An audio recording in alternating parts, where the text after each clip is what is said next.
하나님의 말씀은 로마서 8장입니다. 로마서 8장 1절에서 4절 말씀까지 우리 다 같이 읽도록 하겠습니다.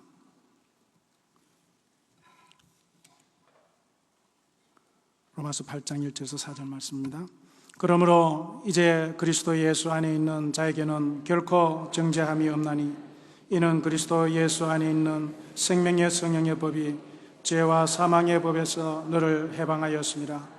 율법이 육신으로 말미암아 연약하여 할 수 없는 그것을 하나님은 하시나니 곧 죄를 인하여 자기 아들을 죄 있는 육신의 모양으로 보내어 육신의 죄를 정하사 육신을 쫓지 않고 그 영을 쫓아 행하는 우리에게 율법의 요구를 이루어지게 하려 하심이니라. 아멘. 강상 목사님을 특별히 소개를 안 해도 지난 세 차례 저희 교회에 오셔서 참 귀한 말씀을 저희들에게 주시면서 우리가 많은 은혜를 받았습니다. 특별히 여러분들의 기독교 TV에서 보면 우리 강상 목사님을 자주 뵐 수 있는데요. 강상 목사님께서는 애쉬랜드 유니버시티에서 신학대학원에서 박사학위를 받으셨고요. 현재는 나사렛 대학에서 겸임 교수로 계시면서 특별히 목사님께서 기독교 TV CTS에서 1차에 여러분들 보셨지만 교회 체질을 바꾸라라는 특강을 20회 하셨고요.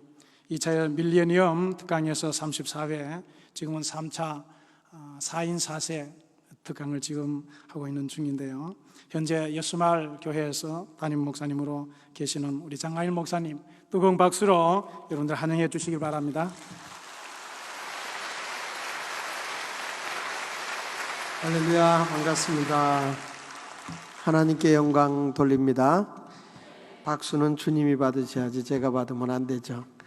헤롯이 영광을 자기가 가로챘다 축 먹어 죽었거든요.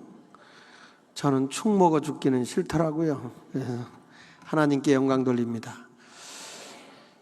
잠깐 기도하기 시작할까요? 하나님 아버지 감사합니다. 이렇게 할렐루야 교회 또 철야기도에 우리가 모여서 하나님 앞에 말씀 붙잡고 기도할 수 있는 시간을 허락해 주신 것을 감사드립니다.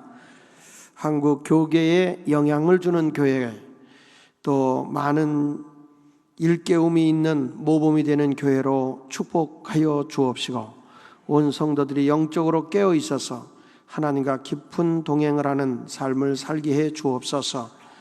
특별히 하나님 이 나라에 안정을 주시고, 이 나라의 지도자 이 대통령이 이제 하나님의 도우심을 입고 지혜를 얻어서 나라를 부강하게 이끌 수 있도록 도와주시고 행복한 나라를 이끌 수 있게 하여 주옵소서. 심히 혼란하고 어려운 중에 정책을 피기가 어려운 시점에서 지혜를 허락하여 주셔서 모든 것이 잘 되어질 수 있도록 하여 주시고, 세계를 향해 이번 계기를 통해 겸손히 도약할 수 있는 계기가 이루어지게 해 주옵소서. 성령님이 이 자리에 종의 입술을 주관해 주셔서 하나님의 말씀만 대언하게 하여 주시고, 말씀을 듣는 중에 응답이 되게 하시고 저들의 모든 것들이 해결되는 역사가 있게 하여 주옵소서. 예수 그리스도 이름으로 간절히 기도했습니다. 아멘. 제가 세 번째 왔습니다. 세 번째 왔는데 뭘 설교를 하라고 그러는데 뭘 할까 고민하다가 오늘은 좀 그리스도인의 가장 기본적인 그 말씀을 증거하면서 예수 믿는 자가 왜 행복하고 예수 믿는 자가 왜 기뻐할 수밖에 없는가. 초대교회는 핍박을 당하면서도 죽음을 맛보면서도 찬송이 나오고 기쁨이 나오고 막 감격하고 살았거든요. 사도 바울은 자기의 세상의 부귀영화 다 버리고 살아도 죽어도 주만 위에 살겠다는 일사각오의 신앙을 가지고도 오히려 바깥에서 자유롭게 사는 사람들을 옥중에 있음에도 항상 기뻐하라, 내가 다시 말하노니 기뻐해라 그랬거든요. 근데 요즘에는 그런 기쁨과 감격이 없이도 교회 다닌다는 게 기적이다 이거예요. 네. 그래서 오늘은 복음의 그 핵심적인 요소를 우리가 붙잡고 왜 초대교회는 그런 기쁨이 있었는가, 그런 내용을 가지고 함께 은혜를 받으면서 예수 믿는 자의 행복이 있기를 바랍니다. 그래서 오늘은 생명에 대한 말씀을 증거하겠습니다. 생명 있는 성도, 생명 있는 그리스도인에 대한 말씀을 증거하면서 은혜를 받도록 하겠습니다. 생명의 사람이 되시길 바랍니다. 저는 그래요. 기독교인은 적어도 3가지 운동을 해야 된다. 기독교인은 3가지 운동을 해야 되는데, 예수님은 이 세상에 빛으로 오셨고 우리를 빛이라고 했기 때문에 기독교는 빛의 운동을 해야 된다. 다시 말하면 밝은 세상 운동을 해야 된다. 세상에 어둠이 없는 것, 행복함이 있는 것, 밝음이 있는 것, 살맛 나는 것, 전 아멘 할 때까지 이렇게 끌어들이는 근성이 있어요. 행복이 있는 것, 밝음이 있는 것. 그러니까 예수 믿는 사람이 가는 곳마다 밝은 세상 운동을 해야 됩니다. 저는 이번에 기독교가 NGO 운동을 해야 되는데, 그건 다른 게 아니라 빛의 운동, 밝은 세상 만들기 운동, 어둠이 없는 세상을 만들어야 된다. 얼마나 어두우면 저렇게 촛불을 들고 난리겠어요. 얼마나 어두우면. 지금 여러분, 우리가 촛불을 들 게 아니죠. 지금 광우병 때문에 난리인데, 지금 광우병은요, 사람들이 그 하나님이 만드신 초식을 먹여야 할, 풀을 먹여야 할 소들에게 동물성을 먹여서 광우병이 온 거잖아요. 저게 소가 미친 게 아니죠. 큰 소, 살찐 거를 키우겠다고 하는 인간의 욕심이 그 동물성을 먹여서 저게 온 거니까, 저게 사실은 광우병이 아니고 광인병이거든요. 지금 시위를 하면은 소들이 해야 됩니다.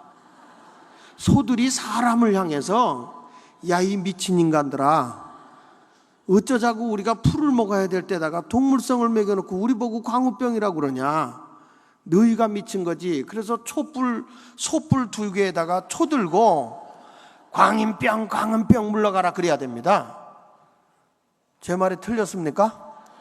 저 지난주 미국에서 한 달 동안 있다 지난주 화요일날 왔는데, 미국에 갔더니 우리 교민들이 창피해 죽겠다고, 목사님 여기 오셨으니까 본이 돼야 된다고 아침, 점심, 저녁 계속 스테이크만 먹이는 거예요. 왜 이것만 주냐 그랬더니 목사님이 미쳐서 가라는 거예요. 열심히 먹고 왔습니다. 과학적 근거 없이 우리가 물론 모든 거 해야 되지만 너무 정치적으로 이용당하는 것 같아서 가슴이 아프고, 지금 우리가 소들이 지금 데모로 나올까 봐 우리 걱정해야 됩니다. 이런 세상의 모든 순수함이 아니라 밝은 세상, 투명한 세상이 나오도록 우리가 기독교인들이 정신을 차려야 된다. 두 번째 가서는 예수는 생명입니다. 예수가 뭐라 했어요? 나는 생명이다. 길이요, 진리요, 생명이다. 그러니까 생명운동을 해야 됩니다. 교회는 생명운동, 사람 사랑운동입니다. 요즘에 보니까 애기들도 유괴하고 막 이렇게 천하에 못된 사람들이 많은데, 교회를 통해서 생명 사랑운동이 일어나야 됩니다. 여기는 다 살인마들만 왔나 봐. 아멘을 안 하는 거 보니까. 교회가 가는 곳마다 생명운동이 일어나야 됩니다. 세 번째는 공동체 운동, 일치 운동, 하나됨의 운동이 일어나야 됩니다. 그 하나됨의 운동은 어느 때 일어납니까? 나눔과 기부로 일어나는 것입니다. 지금 우리나라에 지금 그 정계에 들어간 내각들이 거기서부터 불신이 많이 받은 거거든요. 너무너무 돈이 많다는 거예요. 그래가지고 막 그거 가지고 뭐 고소영이니 고대, 소망교회, 그 다음에 뭐요? 하여튼 모르겠어. 하여튼 영남 또는 하여튼 땅 부자 이런 얘기를 가지고 많이들 얘기를 하는데, 저는 솔직한 얘기로 부자들이 숨지 말고 더 많이 나와야 된다고 생각하는 사람이에요. 자꾸 정제해서 땅 속에 숨겨하지 말고 내각으로 다 나오라는 거예요. 다 나오라는 거예요. 부동산 투기를 했어도 나오라는 거예요. 다 나와서 교회가 뭐만 하면 되느냐? 삭개 운동만 하면 된다. 삭개 운동만 하면 된다. 토색한 일 있으면 4배로 갚으면 되는 거고, 내 물질의 절반은 가난한 자에게 나누면서 가진 자가 없는 자의 책임을 나눠야 된다는 거예요. 왜 제가 이런 말씀을 여러분에게 증거하냐면, 이제 우리 지금 기득권 세력들이 정권을 다시 우파 세력이 잡았는데 여기서 이명박 정부가 성공하지 않으면 극좌파가 다시 일어날 수밖에 없다는 거예요. 그래서 우리는 기도해야 되고 저분들이 돈 많은 사람들이 내놔야 돼요. 근데 부자인 줄 모른다는 게 걱정이에요. 유인천 씨가 내가 뭐 부자냐? 배영준이 봐라. 그러니까 걱정인 거예요. 이게 참 기가 막힌 거예요. 여러분, 부자는 얼마 정도 가지면 부자입니까? 여러분이 볼 때 내가 돈 얼마 있으면 부자일 것 같습니까? 이 동네는 질문 갖지 않으면 대답을 안 하시네. 에? 여러분, 내가 돈 얼마 가지면 부자라는 자부심이 듭니까? 100억? 100억? 내가 100억 가진 사람한테 물어보니까 내가 뭘 부자예요 그러던데? 얼마가 요즘에는 뭐 하도 올라서 웬만한 거 가지고는 뭐 되지도 않고요. 근데 성경에 보니까 부자가 뭐냐 그랬더니 먹을 것이 있고 입을 게 있으면 족하대요. 그게 부자래요. 그러니까 진짜 못 사는 건 북한만 못 사는 거예요. 우린 다 부자예요. 먹을 게 있고 입을 게 있잖아요. 옆 사람과 악수합시다. 당신은 되게 부자입니다. 그렇게 한번 하세요. 예. 부자예요. 됐어, 이제 그만해. 예. 그러니까 이럴 때 우리가 뭐냐면 교회도 나눔의 운동. 지난번에 제가 알기로는 우리 할렐루야 교회도 이제 걷기 운동을 하면서 북한에다 양식 보내주기 운동 했지 않습니까? 예, 참 잘하신 거예요. 억수로 잘한 거예요. 상당히 잘한 거고 굉장히 잘한 거예요. 근데 그런 거 갖다 줬는데 저놈들이 굴량미로 쓸까봐 걱정이요. 그래서 저희 교회는 뭘 계속 보내주냐면 한 달에 한 번씩 우리는 3개월에 한 번씩 결핵약 1,000만 원씩 보내줘요. 결핵약을 사서 보내줘. 1,000만 원씩 해서 사사분기로 해가지고 이렇게 보내주는데 그걸 주니까요 김정일이가 안 먹더라고요. 거기만 결핵 환자만 240만 정도 되니까. 그래서 그런 것들을 보면서 우리가 이제 우리나라도 이제 가진 자들이 서로 어차피 쓴 것만 내 거니까요. 쓴 것만 내 거요. 그거 다 꼬부쳐 놓은 거 빨리 내놔요. 그거 남한테 자식한테 물려준다고 되는 게 아닙니다. 그래서 우리가 기독교의 복음의 본질을 우리가 가지면 이런 운동이 일어나야 된다는 거예요. 그래야 한국교회가 앞으로 살 길이 열려집니다. 그런 걸 전제로 해서 오늘 저는 여러분들에게 생명 있는 성도, 생명 있는 사람에 대한 말씀을 증거하려고 하나 보니까 너무 잔소리가 많아져서 죄송합니다. 자, 예수를 믿으려면 오늘 본문의 말씀 2절에 보니까 이는 그리스도 예수 안에 있는 생명의 성령의 법이 죄와 사망의 법에서 너를 해방했다는 겁니다. 그러니까 예수 믿는 사람에게는 법이 있어요. 예수를 잘 믿으려면 법을 지켜야 돼요. 한국에 살면 한국 법을 지켜야 되고 미국 가면 미국 법을 지켜야 되듯이 우리는 법을 잘 지켜야 되는데 우리 기독교인들에게는 3가지 법이 있어요. 첫째는 율법이에요. 율법을 왜 줬느냐? 주님이 율법을 준 것은 아브라함과 약속의 자손으로 하나님이 이스라엘 백성을 택하시고 저들을 통해서 하나님의 큰 일을 나타내는데 이 땅에 하나님 나라를 건설하겠다는 것이 하나님의 원대한 계획이셨어요. 그런데 자꾸 사람들이 죄를 범하니까 430년 뒤 아브라함과 약속하고 난 430년 뒤에 하나님께서 이스라엘 백성에게 모세 시대 때 율법을 준 겁니다.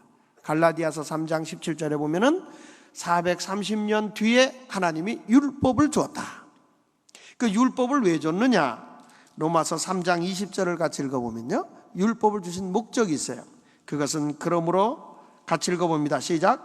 그러므로 율법의 행위로 그의 앞에 의롭다 하심을 얻을 육체가 없나니 율법으로 뭘 깨닫는다고요? 죄를. 그러니까 율법은 뭘 알게 하려고 준 거예요? 죄를 알게 하기 위해서 준 거예요. 그렇다고 한다면 제가 물을게요. 틀려도 괜찮습니다. 에덴 동산 이후 모세 시대 이전 율법을 주기 전의 시대까지 세상에는 죄가 있었나요? 없었나요? 있었지요. 에덴 동산에서 선악을 알게 하는 나무 실과를 뱀의 유혹을 받고 사람이 따먹음으로 인해서 하나님과 불순종의 관계로 죄가 온 거예요. 그렇죠?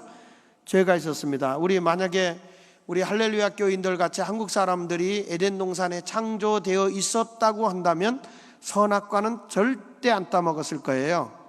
아예 뱀을 잡아먹어버리지. 그게 무슨 선악과, 그거 뭐 영양가 간다고 그걸 먹겠어요. 그러니까 하나님이 아마 그때 한국 사람을 안 만들었기 때문에 뱀한테 유혹이 되지 않았나. 자, 여하튼 사람이 하나님 말씀에 불순종함으로 인해서 죄가 왔습니다. 그렇다면 모세 율법이 주어지기 전에는 죄인이 있었나요, 없었나요?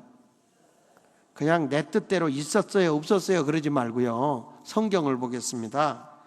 성경 5장 13절에 보면, 로마서 5장 13절에 보면 죄가 율법 있기 전에도 세상에 있었다, 없었다?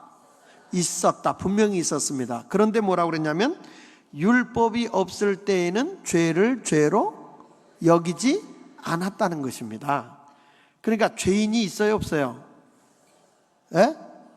없어요? 있어요? 없어요? 있어요? 다수결로 결정할까요? 여러분, 율법이 오기 전에 죄는 있었어요. 근데 율법이 오기 전에는 죄를 죄로 여기지 않았어요. 그러니까 죄인이 있었다는 거예요, 없었다는 거예요? 없었다는 거죠. 다만 주님의 사랑과 용서와 심판과 책망은 있었지만 주님이 율법으로 너 죄인이야, 그래야 그게 되는 거 아닙니까? 아니, 법정에 가서 판결로 죄다 그래야 되는 거지. BBK가 있다 아무리 떠들어 보세요. 심증은 가는데 법에서 없다 그러니까 바베큐만 팔렸대요. 그러니까 법이라고 하는 것으로 판결을 내리기 전까지는 죄인이 안 되는 거예요. 그러니까 주님이 그때 심판과 정죄로 간 거죠. 그래서 우리 주님이 율법을 주신 목적이 뭐냐? 죄를 죄되게 하기 위해서, 죄인 된 것을 알게 하기 위해서 주님이 우리에게 율법을 준 것입니다. 그러니까 예수님이 세상에 오셨을 때 율법을 완전하게 하러 오셨습니까? 폐하러 오셨습니까? 완전케 하러 오신 거죠. 왜요? 율법이 있어야 죄를 알게 되고, 죄를 알아야 뭐가 일어납니까? 회개 역사가 일어나죠. 죄인지를 모르는데 여러분 무슨 회개가 터집니까? 죄를 죄되게 해야 회개가 터지는 거죠. 한국교회가 요즘에 회개 역사가 일어나지 않는 이유, 하나님의 능력을 상실하는 이유는 죄가 죄됨을 일깨워주는 율법적인 설교가 강하게 나타나지 않기 때문에 회개가, 죄가 죄인 줄을 모르고 회개의 역사가 일어나지 않으니까 교회가 힘이 없는 거예요. 하나님의 역사와 능력이 나타나지 않는 거예요. 반드시 우리는 하나님의 말씀을 듣는데 그 말씀이 율법적으로 내가 죄인인 걸 깨닫게 해줘야 돼요. 그래서 한번 마태복음 5장을 좀 보겠습니다. 예수님이 율법을 약하게 하러 오신 분이 아니고 강하게 하러 오신 분인데, 자, 마태복음 5장 다 찾아보세요. 그냥 눈이 침침해도 좀 찾아봤으면 좋겠어요. 다 찾으세요. 마태복음은 신약성경 맨 앞에요. 창세기부터 찾으면 오늘 철야해도 안 끝나 이걸. 5장 17절 봅니다. 5장 17절 시작. 내가 율법이나 선지자나 폐하러 온 줄로 생각하지 말라. 폐하러 온 것이 아니요 뭐 하게 하러 왔다고요? 완전하게 하러 왔다. 그래서 18절 봅니다. 진실로 너에게로니 천지가 없어지기 전에는 율법의 1.1핵이라도 반드시 없어지지? 그렇죠. 율법은 없어지면 안 돼요. 왜냐하면 율법이 없으면 두 번째 법인 은혜의 법도 필요 없는 거예요. 죄가 죄되게 해야 은혜의 법으로 용서받는 법이 필요한 것이지, 율법이 없는데 은혜의 법이 뭐는데 필요하냔 말이에요. 근데 우리 한국교회가 참 기가 차고 매가 차고 순사가 방맹이 차고 거지가 깡통찰로로 도는 게, 예수 그리스도께서 우리 죄를 위해서 십자가에 못 박혀 돌아가서 그 예수만 믿으면 내 죄가 다 용서받았다고 믿어버리고 있기 때문에 다 용서받은지 알고 있어요. 그러나 회개가 없는 용서는 없다는 사실을 알아야 돼요. 회개가 없는데 무슨 용서가 있어요? 그러니까 율법은 반드시 강화되어져야 예수를 제대로 믿을 수 있는 거예요. 그러니까 예수님이 천지가 없어지기 전에는 율법이라고 하는 것이, 법이라고 하는 것이 1.1핵도 없어지는 게 아니라는 거예요. 율법주의는 안 돼요. 율법주의는 안 되지만 율법은 있어야 되는 거예요. 아멘입니까? 자, 그러면 20절을 보세요. 20절 시작. 내가 너희에게 이르노니 너희 의가 서기관과 바리새인보다 더 낫지 못하면 결단코 어디 못 간다. 자, 중요한 말씀이 나오죠. 너희 의가 서기관과 바리새인보다 더 나아야만 천국 간다는 거예요. 그러면 서기관과 바리새인은 누구냐면 모세에 의해서 주어진 율법을 지키는 자들이에요. 서기관과 바리새인들은 모세를 통해서 주어진 율법을 지키는 자이기 때문에 그들은 율법을 지킴으로 의로워지는 거예요. 근데 그들보다 더 의로워야 내가 어디 간다는 거예요? 천국 간다는 거예요. 그러면 그게 무슨 말입니까? 이런 거예요. 21절에 보니까 모세의 율법은 이게 서기관과 바리새인들이 지키는 거예요. 시작. 옛사람에게 말한 바 살인하지 말라. 누구든지 살인하면 뭘 받는다 그랬어요? 그러니까 자, 여러분, 사람을 죽이면 뭘 받는다? 심판받는다. 이게 모세의 율법이에요. 그러면 제가 묻습니다. 여러분 사람 죽였어요? 안 죽였어요? 솔직하게 얘기해 보세요. 사람 죽였어요? 안 죽였어요? 안 죽였어요. 안 죽였어요. 그러면 여러분이 모세의 율법으로 의인이요? 죄인이요? 아니, 그냥 헤매지 말고 그냥 해요. 살인하지 말라는데 내가 사람을 안 죽였어요. 의인이요? 죄인이에요? 의인이죠. 그러니까 모세의 율법은 행위의 결과로 판단하는 거예요. 행위의 결과. 그러니까 내가 사람을 안 죽였으니까 나는 뭐다? 의인이다. 자, 모세의 율법으로는 여러분은 뭐예요? 의인이요. 한번 우리가 철야 왔으니까요. 옆에 분한테 당신은 의인입니다. 한번 해보세요. 시작. 아무리 여러분들이 고상하셔도 그런 건 좀 따라 좀 해주세요. 의인입니다. 그러면 나는 여러분 지금 다 의인입니다. 그렇죠? 모세의 율법으로 다 의인이죠? 그러면 제가 죄인을 지금부터 만들어 드리겠습니다. 그 다음 절 보니까 예수님이 이런 말을 합니다. 22절 시작. 나는 너희에게 이르노니 형제에게 노하는 자마다 뭘 받는다고요? 심판을 받는데요. 모세의 율법은 어떤 자가 심판을 받는다고 했냐면 살인하는 자가 심판한다고 그랬어요. 심판받는다고. 근데 예수님이 주신 이 복음적인 율법은 형제에게 노하는 자마다 심판을 받는다는 거예요. 이게 무슨 말이냐면 쉽게 설명하면 이런 거예요. 여러분 사람이 사람을 해할 때 화가 나서 죽입니까? 죽여놓고 나니까 성질 납니까?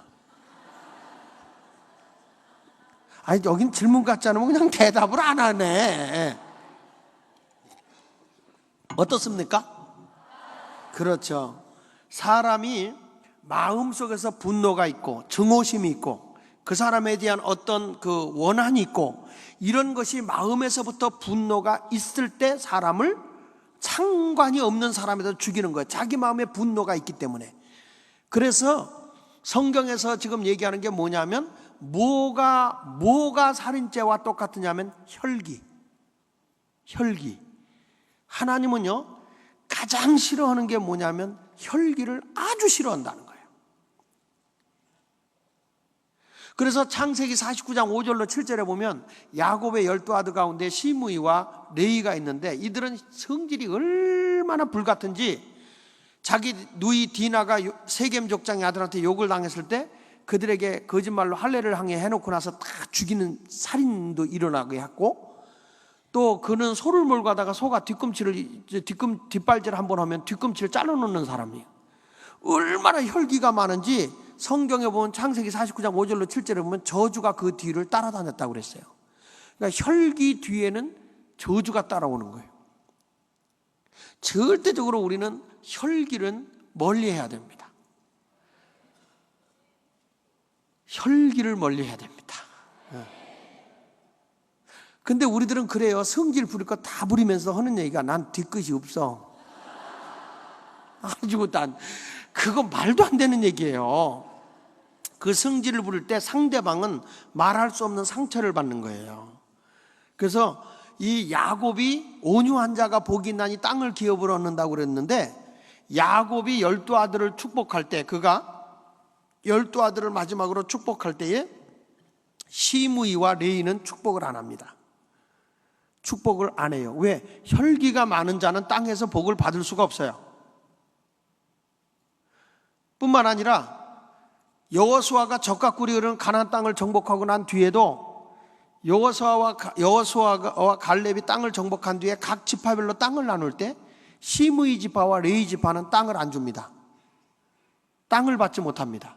그래서 시므이 지파는 가장 넓게 차지한 유다 지파가 차지한 땅에 붙어서 사는 거고, 레위 지파는 각 지파가 주는 거 가지고 빌어먹고 사는 거고요. 그러니까 오늘부터 여러분이 진정으로 하나님의 복을 받는 사람이라고 한다면 온유해야 돼요. 오늘부터 성질머리 다 고쳐야 돼요. 그냥 은혜 받고 또 이제 이런 설교 듣고도 이제 나가다가 누가 내 차 앞을 막아놨거든? 그래서 성질 박박 부리는 거예요. 차들도 더럽게 대놓네. 아이고, 이거 어떤 인간이야. 이러면 안 된다는 말이야. 주여, 내가 급히 가면 사고 날까봐 이렇게 또 여호와 이레로 막아주셨군요. 감사합니다. 할렐루야. 하하하하. 이래야 돼요.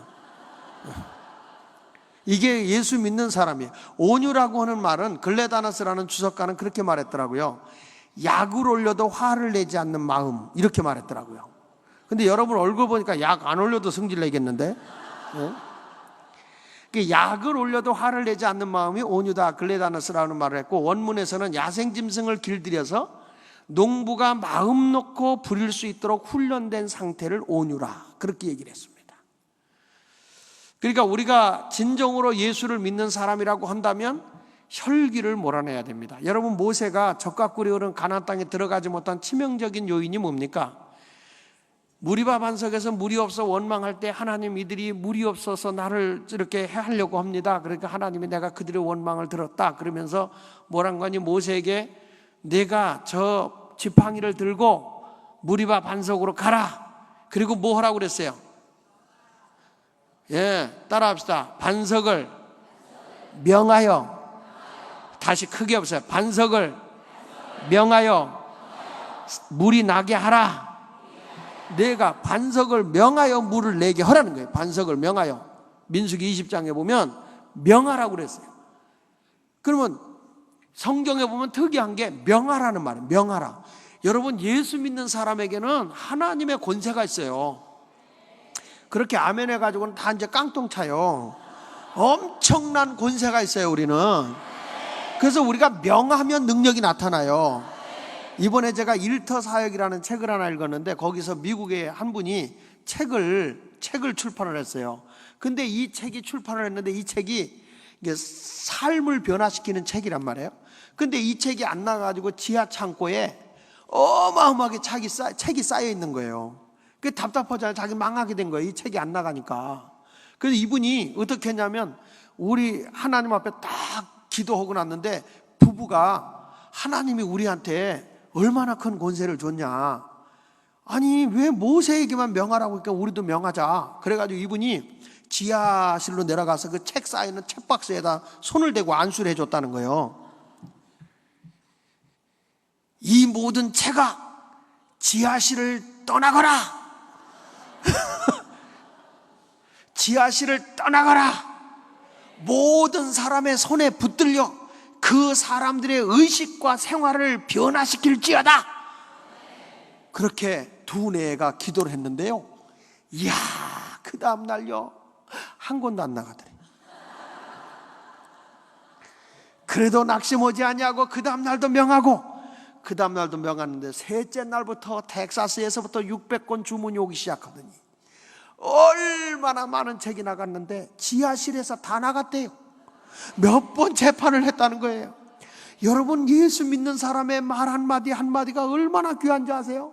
내가 비즈니스를 한다, 사업을 한다 그러면 딱 들어가자마자 우리 집에서 가난의 영은 떠나고 사업이 번성할지어다.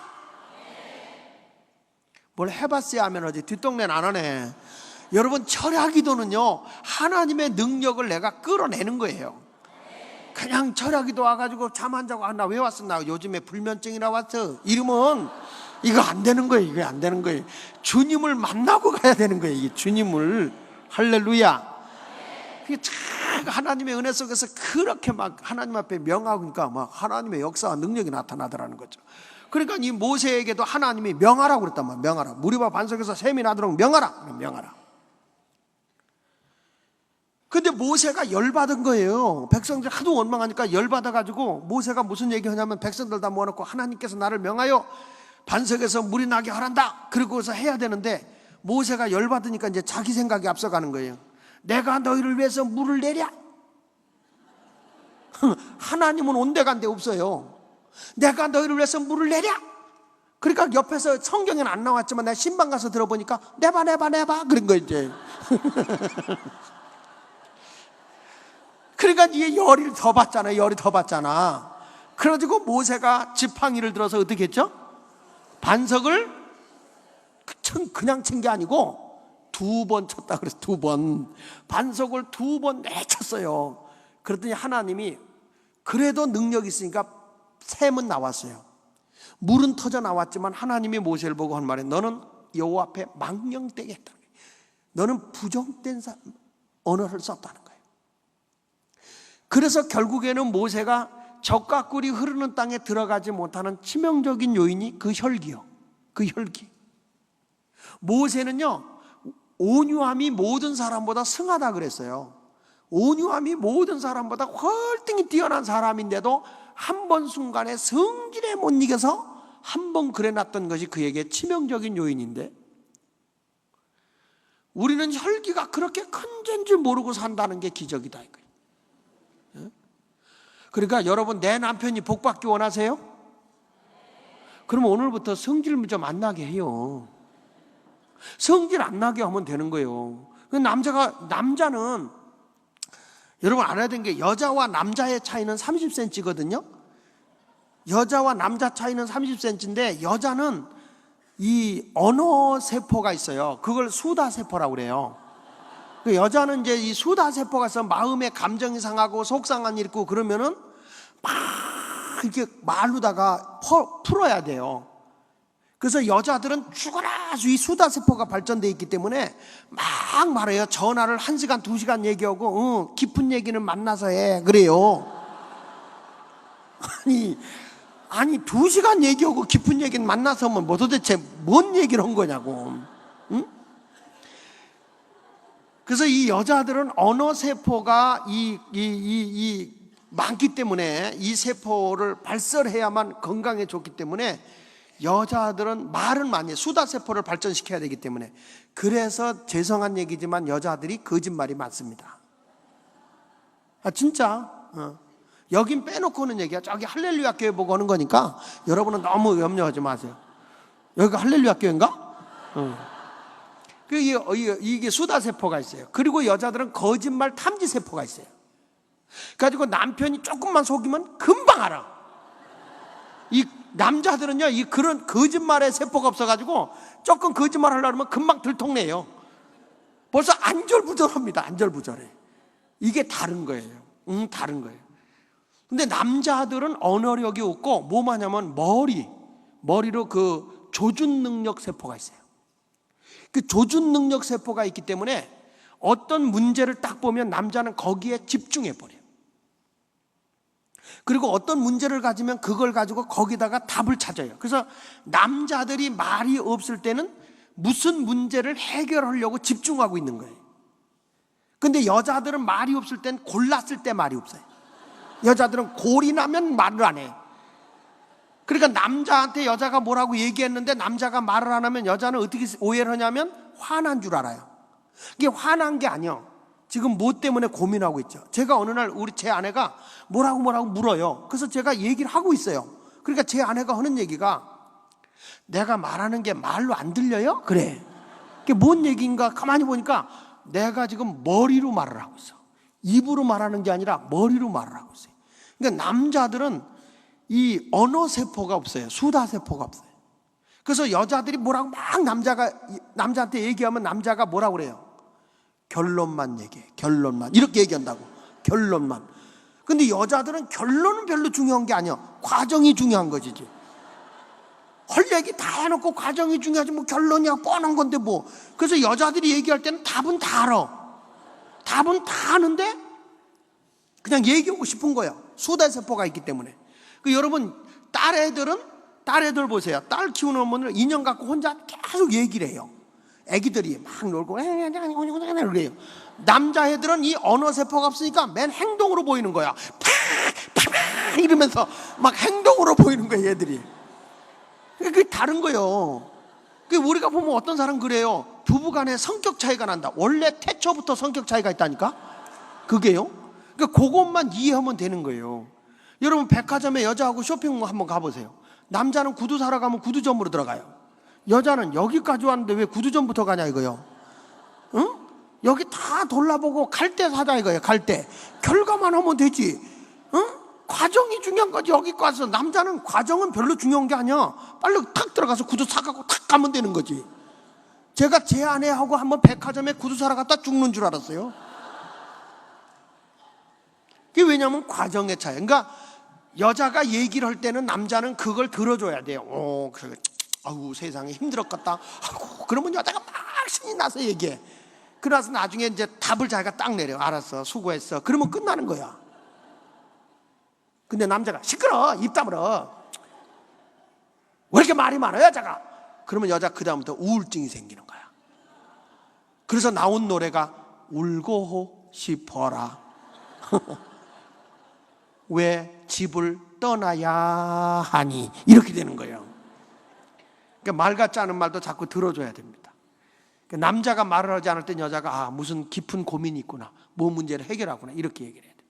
그러니까 남자들은 조준 능력 세포 같은 게 있으니까 어느 때 보면 하냐면 소변 볼 때 보면 저쪽 이상한 물체가 보인다. 그러면 남자들은 애기들고 할아버지고 전부 다 허리에 힘이 가면서 물대포를 쏩니다. 거기다가. 그러니까 왜 그러냐면 조준 능력 세포가 살아나기 때문에 그래요. 자, 제가 왜 이런 얘기를 하냐면은 이런 얘기를 웃자고 하는 얘기가 아니야. 이런 성격적인 차이가 있다는 걸 알면 혈기가 없어진다. 집안에 싸울 일이 없어진다는 거예요. 남자의 성품이 그렇구나, 여자의 성품이 그렇구나, 그렇게 해가지고 서로가 조금씩만 이해해주면 다툴 일이 없습니다. 저도 아들하고 딸 키워보지만 아들은요, 제가 뭘 물어보면 뭐가요? 이런 것들, 예, 잘 되고 있어요. 그러면 끝나요. 뭘 자꾸 물어보면 왜 이렇게 귀찮게 물어봐요? 제가 알아서 다 합니다. 그래요. 근데 딸은요, 아빠 오늘 무슨 일, 막 그래요. 그냥 수다세포가 살아나가지고. 그래서 딸은 재미가 있어. 아들은 진짜 재미가 없어. 그래서 우리나라에 4대 불가사의한 일이 하나 있는데, 첫째는 뭐냐면 하늘의 별 따기가 불가능하고, 두 번째는 장가간 아들 4편 만들기가 불가능하고, 장가간 아들 4편 만드는 거는 불가능하다. 세 번째는 지금은 내려갔지만 노무현 대통령 입 막기가 불가능하고, 마지막으로는 스님 머리 삥 꽂기가 불가능하다.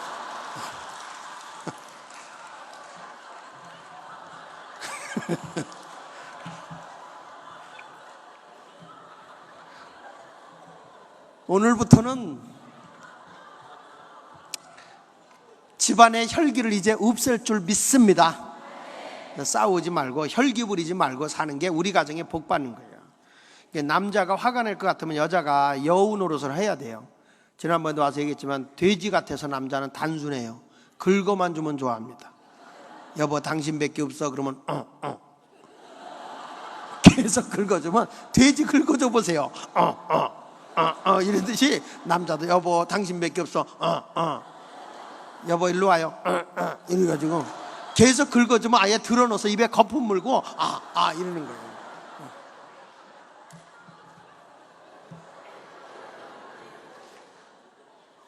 우리의 삶 속에 혈기를 몰아냅시다.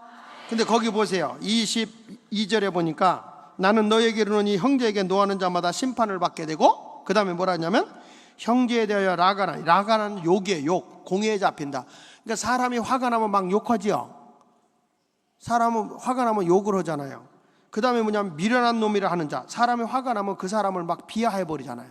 미련한 놈이라, 멍청한 놈이라 하는 자는 지옥불에 들어간다. 그러니까 언어살인. 유명한 우리가 잘 아는 그 정신분석학자이면서 심리학자인 그 프로이드라는 분이 이런 얘기를 했다고요.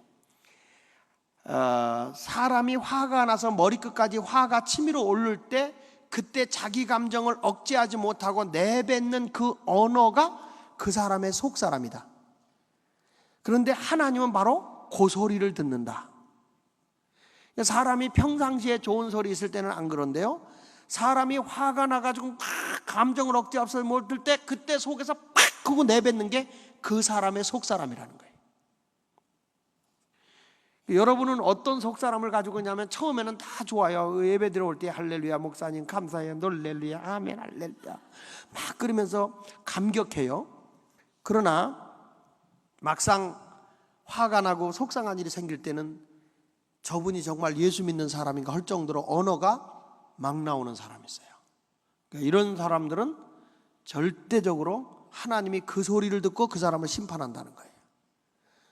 우리는 화가 나도 절대 막말을 하면 안 돼요. 화가 나도 허허 오늘 화가 나네 오늘 성질 나네 이래야 돼. 이래야. 그래서 우리 모두가 다 복 있는 사람이 되길 바랍니다. 그러니까 하나님은 지금 우리 예수님은 우리에게 무엇까지를 얘기하는 거냐면 마음을 정죄하라는 거예요. 마음까지도 절제할 수 있어야 된다는 거예요. 그러니까 모세의 율법은 행위의 결과로 죄냐 아니냐 판단한다고 하지만 예수님은 마음을 내가 어떻게 먹었느냐야 그것까지도 하나님이 죄로 본다는 거예요. 그러니까 우리 하나님은 외모를 보는 게 아니라 중심을 보지 않습니까? 그러니까 그 뒤에도 보면 간음하지 말라, 모세율법은 간음하지 말라. 간음만 안 하면 죄가 아니에요. 근데 마음으로 내가 음란한 생각만 먹어도 그건 간음죄다. 그러니까 주님은 뭐예요? 우리의 생각과 마음도 잘못된 것까지가 죄로 보는 거예요. 오늘부터 우리는 하나님의 말씀에 비추어 보니까 우리가 죄인이 아니에요?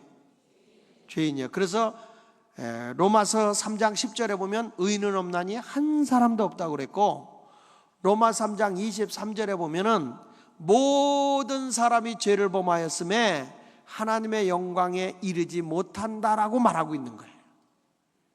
그래서 율법으로는 뭘 알게 하는 거냐? 죄를 알게 하는 거예요. 죄를 죄되게 하는 게 율법이에요. 그러면 죄의 삭이 뭐죠? 사망이요. 그래서 죄의 삭은 사망이고 사망의 결과는 뭡니까? 지옥에 가게 되는 거예요. 사망의 결과는 지옥입니다. 그래서 율법은 죄와 사망의 법이라는 거예요. 율법은 죄를 알게 하고 죄의 삭은 사망이고 사망의 결과는 지옥에 가게 된 거예요. 그러니까 우리는 벌써 지옥에 갈 수밖에 없는 거예요. 그래서 나는 이제 지옥에 가게 됐네 하는데 굿뉴스가 들리는 거예요. 복음이 들려오는 거예요. 그게 뭐냐? 이런 거죠. 의사가 종합검진 하자 그래서 종합검진을 받아봤더니 종합검진 받은 게 그게 뭐냐? 종합검진 받은 게 암이요, 암. 악성암인데 3개월밖에 못 산다는 거예요. 그러면 암의 삭이 뭐예요? 죽음이야. 그렇죠? 죽음. 죽음의 결과는 뭘 또 지옥이요. 이 동네 별걸 다 보겠네. 아니 여러분, 안 걸려 죽으면 지옥 가? 그건 네가 복음이야, 내가 복음이야? 무덤 가지, 무덤. 무덤에 가지 무슨 지옥 가요? 별걸 다 봐. 나 여기 와서 처음 들었네 그런 얘기.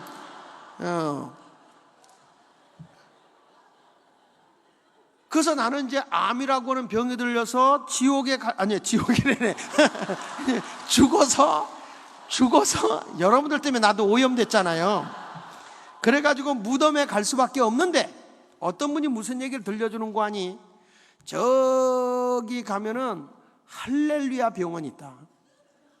그 할렐루야 병원에만 가면 닥터 김이라는 분이 계셔. 근데 그분은 어떤 암에 걸렸더라도 말기암이라도 100% 다 고친다. 그러면 그 죽을 자에게는 그게 복음이요. 그렇죠? 근데 뭐라고 하냐면 수술비가 좀 비싸대요. 좀 멀대요. 그렇다면 그분들이 그냥 죽을까요? 할렐루야 병원에 올까요? 두말하면 숨찬 얘기죠. 다 오지요. 돈이 비싸도 오지요. 왜? 사는 길이니까. 그러니까 이것이 복음이란 말이에요. 마찬가지예요. 율법으로는 내가 죄라는 암으로 내가 사망이라서 지옥에 갈 수밖에 없는데 누군가가 뭐라는 거 아니? 저 할렐루야 교회 가면은 거기에 김 목사님이 계신데 그분에게 가서 그 복음만 들으면 지옥 백성이 천국 백성으로, 죽을 생명이 생명, 죽을 사람이 생명의 사람으로 다 살아난다. 그게 무슨 법이냐면 은혜의 법이라는 거예요. 은혜의 법. 따라합시다. 은혜의 법. 그러니까 은혜라는 게 뭡니까? 여러분, 우리가 잘 아는 대로 에베소 2장 8절에 보니까 너희가 그 은혜로 인하여 믿음으로 말미암아 구원을 얻었나니, 그렇지 않습니까? 그러니까 은혜의 법은 뭐냐면, 내가 죄인이 되어서 죽을 수밖에 없는 인간이 되었는데, 그때 우리 예수님이 우리의 죄를 다 짊어지고 대신 우리를 위해서 죽으시고 우리에게 생명을 준 거예요. 그게 은혜의 법이에요. 내 노력으로 된 게 아니에요. 내 노력으로 된 게 아니고 하나님의 은혜로 된 거예요. 그래서 불교는 자력의 종교고 기독교는 타력의 종교예요. 불교는 자기가 죄값을 응보를 다 당해야 돼요. 그래서 불교는 고행을 해야 돼. 그래서 불교에서 고승일수록 누더기를 입어야 돼요. 고행을 많이 해야 되기 때문에. 근데 기독교는 고행의 종교가 아니에요. 그래서 불교는 누더기 옷을 입은 스님일수록 고승이기 때문에 요즘에도 유명한 스님의 이름이 걸레 스님이에요. 만약에 우리가 누더기 옷을 입고 목사님들이 가가지고 우리 김 목사님께서 이렇게 누더기 옷을 입고 집사님 복 많이 받으세요 그러면 니나 받아 그러지요. 기독교는 절대 그런 종교가 아니에요. 하나님의 은혜의 종교예요. 은혜의 종교. 할렐루야. 요즘에 한국 교회가 제일 안타까운 게 뭐냐면, 복 받아라 했는데 나노라를 못 가르쳤고, 성경은 항상 나노라와 복이 같이 가요. 그래서 예수 믿는 사람은 틀림없이 복을 받아야 돼. 부자 돼야 돼. 부자 돼서 목적은 뭐냐면 나눔의 삶을 위해서 부자가 돼야 돼요.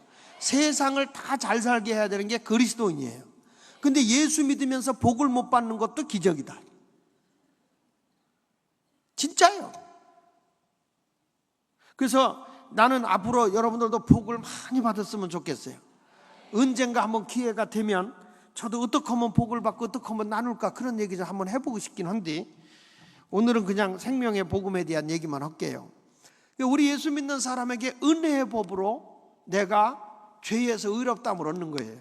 로마 3장 24절 모든 사람이 죄를 범해서 하나님의 영광에 이르지 못하더니 그리스도 예수 안에 있는 구속으로 말미암아 하나님의 은혜로 의롭다함을 얻은 거예요. 내 노력이 아니라 그분의 은혜로 의롭다함을 받는 거예요. 할렐루야. 그래서 의롭다함을 얻으니까 뭐가 얻어요? 영생을 얻는 거예요. 요한복음 3장 16절 하나님이 세상을 이처럼 사랑하사 독생자를 주셨으니 이는 저를 믿는 자마다 멸망치 않고 뭘 얻는다고 그랬어요? 영생을 얻는다. 할렐루야. 그런데 제가 이 얘기를 하면 여러분들 머릿속에 이런 생각을 해요. 다 아는 얘기를 뭘 저렇게 힘들게 하나. 근데 왜 그걸 아는데 기쁨이 없냐 이거예요. 난 그게 이해가 안 돼. 그래서 우리가 요걸 이해하기 위해서 히브리서를 좀 보겠습니다. 히브리서 9장을 좀 펴보십시오. 히브리서 9장.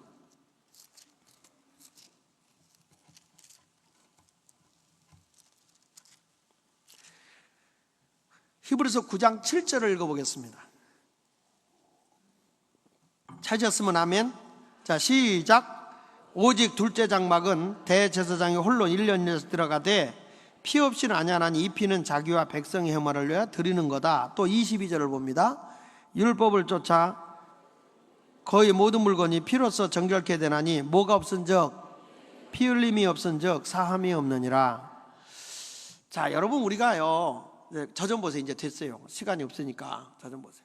예수 그리스도를 우리가 믿으면 은혜의 법으로 우리 죄가 의로워지고, 또 예수 그리스도가 십자가에 못 박혀 죽어서 우리가 의로워지고 그분을 믿음으로써 우리가 영생을 얻는다.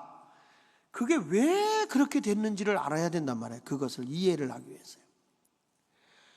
우리가 이 히브리서의 주제가 뭐냐면 대제사장 되신 예수 그리스도예요. 주제가 대제사장 되신 예수 그리스도. 히브리서를 이해하려고 하면 레위기서를 알아야 히브리서가 이해가 돼요. 레위기서의 맥을 모르면 히브리서가 이해가 안 되는 거예요. 그래서 오늘 제가 레위기서에 있는 내용을 잠깐만 요약을 좀 하겠는데, 하나님께서 구약시대 때 인간에게 율법을 주고 난 뒤부터는 이제 죄가 뭔지를 알았어요. 그래서 죄인이 된 거예요. 근데 그때 하나님이 죄인인 걸 알게 됐는데도 그때 저들이 회개의 속죄의 제사를 드리지 않으면 하나님의 진노가 무섭게 임했습니다. 우리가 잘 아는 대로 하나님에게 조금만 도둑질했던 아간이라는 자는 돌에 맞아 죽는 거고, 또 게하시 같은 나하만 장군한테 거짓말로 속였던 게하시 같은 사람은 문둥병이 걸리는 겁니다. 신약에 와서도 보면 아나니아 사피라 같은 사람은 하나님 앞에 성령을 속이고 거짓말했다가 즉사해서 죽는 그런 무서움이 있어요. 그래서 구약시대 때 보면 여호와를 경외하라는 그 경외라는 말이 공경할 경자 두려울 외자예요. 하나님을 우리가 두렵고 떨림으로 섬긴다는 거예요. 너무너무 두려운 거예요. 근데 구약시대 때 사람이 죄를 범하고 나면 그 죄를 바로 용서받을 수 있는 제사법을 만들어준 게 있는데, 그게 뭐냐면 속죄제사법이에요. 레위기 4장에 보면 이 속죄, 일반적 속죄제사가 있는데, 이제 우리가 알듯이 구약의 성막이라는 게 바깥마당 있고 성서가 있고 지성소가 있잖아요. 개인적인 속죄제사는 개인이 좀 괜찮게 사는 사람은 수송아지, 중산층으로 사는 사람은 수염소, 그냥 그럭저럭 사는 사람은 암염소나 어린 양, 이런 걸 끌고 옵니다. 우리가 볼 때는 그 비싼 걸 어디 갖고 오나 그럴지 모르지만, 그 나라는 그게 목축업으로 온 나라이기 때문에 그냥 그래요. 근데 그걸 흠이 없는 걸 가지고 와서는 어떻게 하냐면은, 레위기 1장 3절에 보면은, 3절 이하에 보면 그 속죄의 제물의 머리에다가 내가 안수를 해요. 안수를 하고, 하나님 내가 이런 죄를 범했습니다 라고 죄를 고하면 내 죄가 속죄의 제물로 전가가 돼요. 그래서 나는 속죄가 돼. 그리고 내 죄는 누가 짊어지는 거예요? 제물이 지는 거예요, 내 죄를. 그래서 나는 죄가 다 속죄 제물로 돌아가니까 죄의 삭이 뭐예요? 사망이란 말이에요. 그러니까 내가 죽어야 할 죄를 누가 짊어진 거냐면 제물이 짊어진 거예요. 그래서 그 속죄 제물을 끌고 가서 바깥마당에서 내가 죽어야 할 걸 제물이 대신 죽는 거예요. 그 제물이 그걸 죽고, 그러고 나면 대야에다가 피를 다 받아가지고 제사장이, 일반적 속죄 제사는 성소로 들어가고 거기에 들어가서 하나님의 뭐 향단이라든지 떡상이라든지 금촛대라든지 이런 데다가 피를 7번 뿌리고 발라서 하나님과 부정되어졌던 것을 정결케 하는 예식이 피의 제사예요. 그래서 피 흘림이 없으면 하나님과 우리가 화목이 안 돼요. 그래서 기독교는 무슨 종교냐? 보혈의 종교, 피의 종교란 말이에요. 이해가 되세요? 이게 이제 일반적 속죄제고, 나머지는 이제 바깥마당에서 고기들은 불태워서 드리는 거고요. 그리고 1년에 한 번씩 대속죄제사가 있어요. 대속죄제사가 있는데, 그걸 어떻게 하냐면 염소 2마리를 끌고, 이건 레위기 16장에 있는 얘기예요. 짐승을, 염소 2마리를 끌고 와서 제비를 뽑아 1마리를 택해가지고 지도자나 백성이 잘못한 죄를 다 그 제물의 머리에다 대제사장 아론이 1년에 한 번씩 죄를 고합니다. 하나님 이런 죄가 있습니다 하고 다 고하고 나면 그 죄가 그 속죄 제물로 넘어가는 거예요. 그러면 그걸 끌고 가서 바깥마당에 가서 죽이고, 피를 가지고 지성소에 들어가서 하나님의 법궤가 있잖아요. 거기다가 피를 뿌리고 바름으로 인해서 민족의 죄가 정결케 되는 거예요. 그리고 나머지 고기 덩어리는 바깥에서 태워서 하나님께 연락하는 것이고, 그리고 나머지 염소 1마리는 산채로 막 백성들이 욕도 하고 저주도 하고 침도 뱉고 그래요. 그리고 난 뒤에 대제사장 아론이 거기다가 안수를 해가지고 백성과 민족의 죄를 다 지워가지고 광야로 끌고 가서 아세살이라는 의미는 광야의 사탄의 왕이라는 의미를 가지고 있는데, 거기다가 다 놓아줌으로 인해서 이제 우리는 완전히 저주와 죄에서 해방받았다 하는 것이 대속죄제사예요. 그 정도 아시고 이걸 보면은 이해를 할 수 있어요. 그래서 여러분 보면 저 좀 보세요. 예수님을 보고 세례 요한이 뭐라 하냐면 세상 죄를 지고 가는 하나님의 어린 양이라고 그러죠. 그게 뭐냐면 구약시대에서 속죄제사를 드릴 때 내 죄를 고하면 그 모든 죄를 제물이 다 안고 바깥마당에 가서 죽으러 가는 거예요.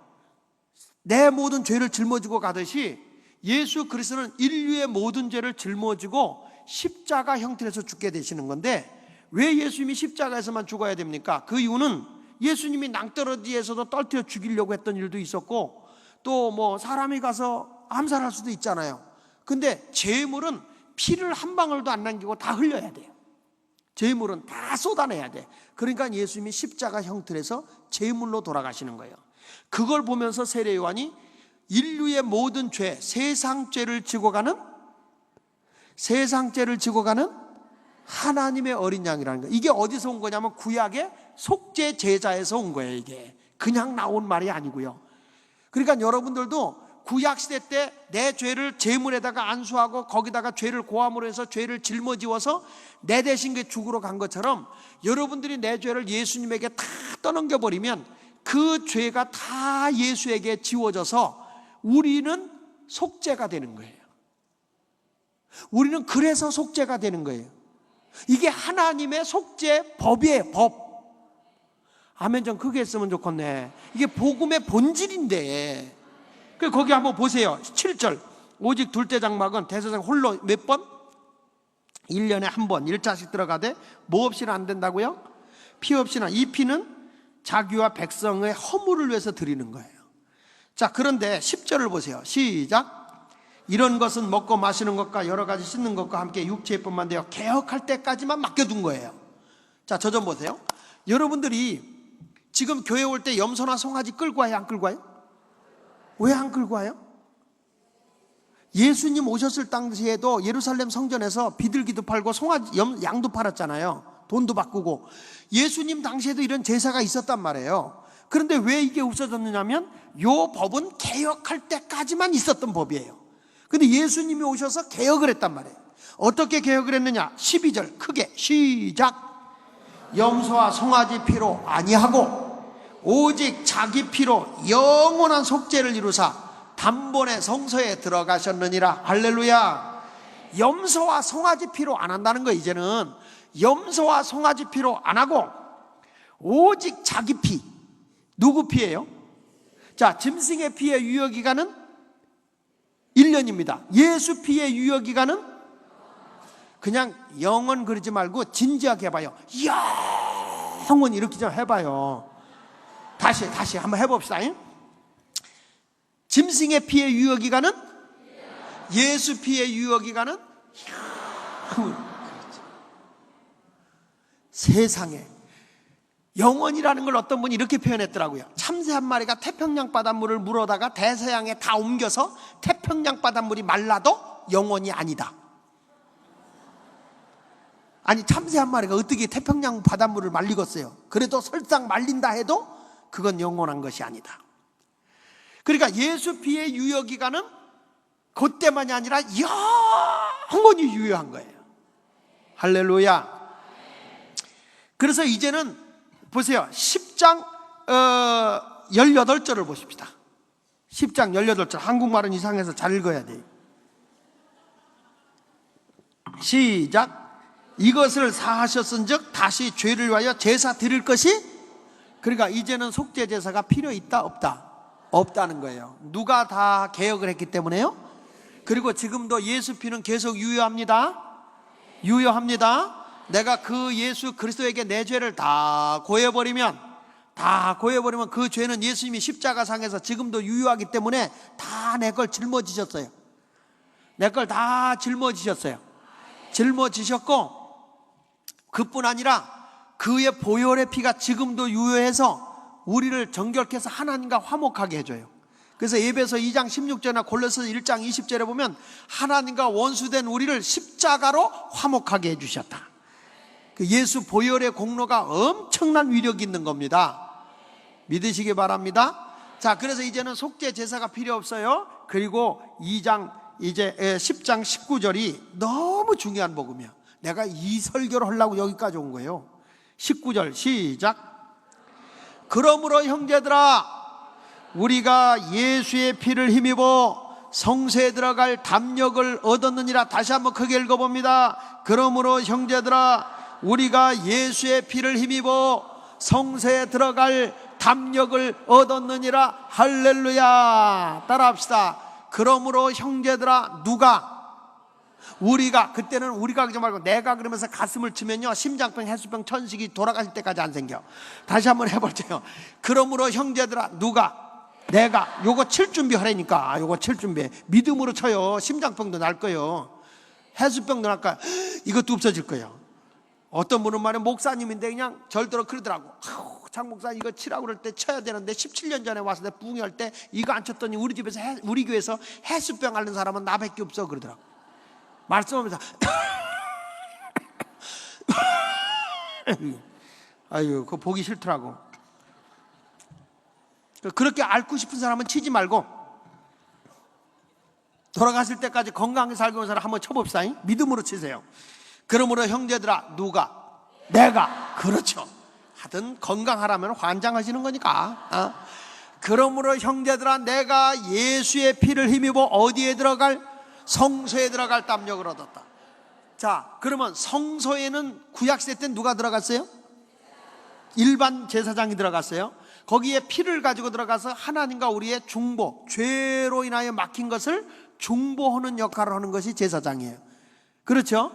그래서 주님과 나의 막힌 것을 회개를 통해서 중보해서 피의 제사를 하나님과 화목하게 하는 게 피의 제사인데, 이것을 위해서 성소에 제사장이 들어갔단 말이에요. 그런데 지금 뭐란 거니? 그러므로 형제들아, 누구라고 그랬죠? 내가 예수의 피를 힘입어 성소에 들어갈 담력을 얻었다는 거예요.